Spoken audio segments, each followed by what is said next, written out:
నితిన్ భాయ్ నాకు గత 20 సంవత్సరాల నుంచి తెలుసు.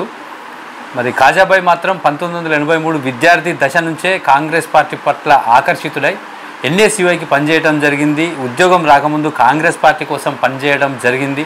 ఇప్పుడు ఉద్యోగం వచ్చిన తర్వాత కాంగ్రెస్ పార్టీ ఒప్పచెప్పిన బాధ్యతలను నిర్వర్తిస్తూ ఇటు సింగరేణి కార్మికుల సమస్యపై పోరాటం చేస్తూ ఐఎన్టీసీని బలోపేతం చేసిండు. ఈ నేపథ్యంలో party high command INTUC high command Khaja Moinuddin భాయ్ సేవల్ని గుర్తించి అన్నను సెక్రటరీగా, జాతీయ స్థాయి సెక్రటరీగా పదవి ఇచ్చి సత్కరించడం జరిగింది. అయితే అన్న నాతో మాట్లాడినప్పుడు అన్న మాటలు ఏంటంటే, ఈ జీవితం చిన్నతనంలో ఎన్ఎస్యుఐ, తర్వాత కాంగ్రెస్ పార్టీ, ఇప్పుడు ఐఎన్టీయూసీ, నా శేష జీవితం అంతా పార్టీ కోసమే పనిచేస్తా అని చెప్తా ఉన్నాడు.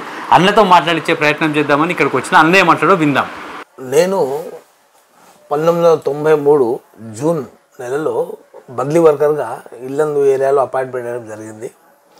అంతకుముందే కాంగ్రెస్ పార్టీలో నుంచి పనిచేస్తూనే ఉన్నాను. ఐఎన్టీసీ ఒక సాధారణ కార్యకర్తగా ఆనాటి స్వర్గీయ సుప్పయ్య రాజమల్లు గారి నాయకత్వంలో ఆయన వెంబడి తిరిగి ఆయన శిష్యులుగా ఉన్నాం మేము.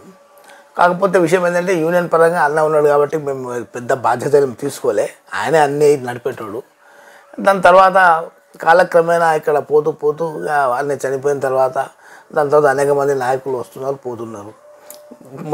మొన్న జరిగినటువంటి ఎన్నికల్లో కూడా యూనియన్ ఎలక్షన్స్ లోపల గౌరవనీయులు స్థానిక శాసనసభ్యులు కురం కనకయ్య గారి నాయకత్వంలో మేము ఇల్లందులో స్థానిక గుర్తింపు పొందినాం. అది ఆయన సమష్టి కృషి ఉంది దాని లోపల. భవిష్యత్తులో కూడా ఇల్లందులో ఇంకా ఇక్కడ ఉన్నటువంటి కార్మికులు అనేక ఇబ్బందులు ఎదుర్కొంటున్నారు. ఇక్కడ సామాన్యంగా ఇల్లందు బొగ్గుట పుట్టినిల్లు. ఈ పుట్టినిల్లుని భవిష్యత్తులో ఈ ఒక బావి తప్ప జేకేఫై ఆ కోయవోసి తప్ప ఇంకా వేరే ఏం లేవు. కానీ నేను తప్పకుండా ఈ మా అధినాయకత్వం జనప్రసాద్ గారి దృష్టికి, మరియు డిప్యూటీ సీఎం భక్తి గారి దృష్టికి, ఈ పక్కనే ఉన్నటువంటి గుండాల మైన్స్ని ఓపెన్ చేస్తే అక్కడ 200 సంవత్సరాలకు సరిపడేటువంటి నిల్వలు ఉన్నాయి ఆడ. ఇప్పుడు ఇక్కడ ఉన్న పిట్ 3 కోయగూడెం ఏదైతే ఉందో అది వేరే కంపెనీకి పోయిన, అరవిందో కంపెనీకి పోయిన సంగతి తెలిసిందే మనం. అరవిందో కంపెనీకి కానీ అక్కడ కూడా వాళ్ళు ఒక బొగ్గు పెళ్ళ తీసే పరిస్థితి లేదు. అంటే సత్తుపల్లి పరిస్థితి ఏంటిది, వాళ్ళకి డంపింగ్ మనం స్థలం ఇవ్వలేము కాబట్టి వాళ్ళు కూడా తీసే పరిస్థితి లేదు. ఈ రెండు కూడా మళ్ళీ సింగరేణికి వచ్చేటట్టు మేము మా యూనియన్ పరంగా కృషి చేస్తాం. మా అధినాయకత్వం జనప్రసాద్ గారి నాయకత్వంలో మేము త్వరలో దీని మీద ఇల్లందు భవిష్యత్తు ఉండాలి, సింగరేణి ఉండాలి. ముందు నుండి కాంగ్రెస్ పార్టీ జెండాను వదిలిపెట్టలేదు. 1983 8వ తరగతి 8th క్లాస్తో హై స్కూల్లో జాయిన్ అయినా. అప్పుడు ఎలక్షన్స్ ఉండేవి, యూనియన్ స్టేట్ మా ఎట్లయితే స్టూడెంట్స్ యూనియన్ ఎలక్షన్స్ ఉండేవి. దాని తర్వాత అది ఎన్టీ రామారావు సీఎం అయిన తర్వాత తీసేశారు. మేము అప్పటి నుంచి ఇందిరాగాంధీ పట్ల ఆకర్షితులే కాంగ్రెస్ పార్టీ విధానాలు నచ్చి మేము ఆ రోజు కాంగ్రెస్లో జాయిన్ అయినాం. నేటి వరకు కూడా మేము ఏ జెండా వదలలే. కాకపోతే కొంచెం లోటు పాటలు ఉండి కొంచెం ఆరోగ్యం సరిగా అటు ఇటు చేసి ఉండొచ్చు, కానీ పార్టీ జెండా మాత్రం వదిలిపెట్టలేదు. చాలామంది మమ్మల్ని ప్రతి ఎన్నికలప్పుడు మీకు తెలిసే ఉంటుంది, ఆ రోజు బీఆర్ఎస్ పార్టీ నుండి భారీ ఆఫర్లు వచ్చినాయి మాకు, కానీ మేము ఎక్కడా కూడా పోలే. పని చేసేటోళ్ళు కాబట్టి మనం వచ్చింది కాబట్టి మేము పోలే. మేము ముందు నుంచి కూడా ఇల్లందులో స్థానిక మున్సిపాలిటీ ఎలక్షన్ల కాడ నుంచి, గ్రామ పంచాయతీ ఎలక్షన్ల కాడ నుంచి, అసెంబ్లీ పార్లమెంట్లో మాకు సంబంధించిన కాంగ్రెస్ పార్టీ అభ్యర్థులకి అనుకూలంగా పనిచేసి వాళ్ళ గెలుపు కోసం కృషి చేస్తున్నాం మనం. మొన్న కూడా జరిగినటువంటి ఎన్నికల్లో బలరాం నాయక్ గారిని మేము అంత ఎండలో కూడా తిరగడం జరిగింది, వాళ్ళని గెలిపించుకోవడం కూడా జరిగింది. ఎందుకంటే మాపై నమ్మకం, మేము కార్యకర్తలం, మాకు ఎటువంటి ఆశ అది లేదు. ఇవన్నీ గతంలో గుర్తించే నాకు ఆల్ ఇండియా కాంగ్రెస్ కమిటీ నుండి మనకు పంజాబ్ రాష్ట్రానికి ఎలక్షన్ల అబ్జర్వర్గా నన్ను పంపడం జరిగింది. అది నా స్థాయి. తర్వాత గెలిచినాక సన్మానం కూడా జరిగింది ఇక్కడ కాంగ్రెస్ పార్టీ ఆఫీస్లో. ఇక్కడ మన గౌరవ శాసనసభ్యులు గారు నాకు సన్మానించారు, చాలా వారికి కృతజ్ఞతలు తెలియజేస్తున్నాను.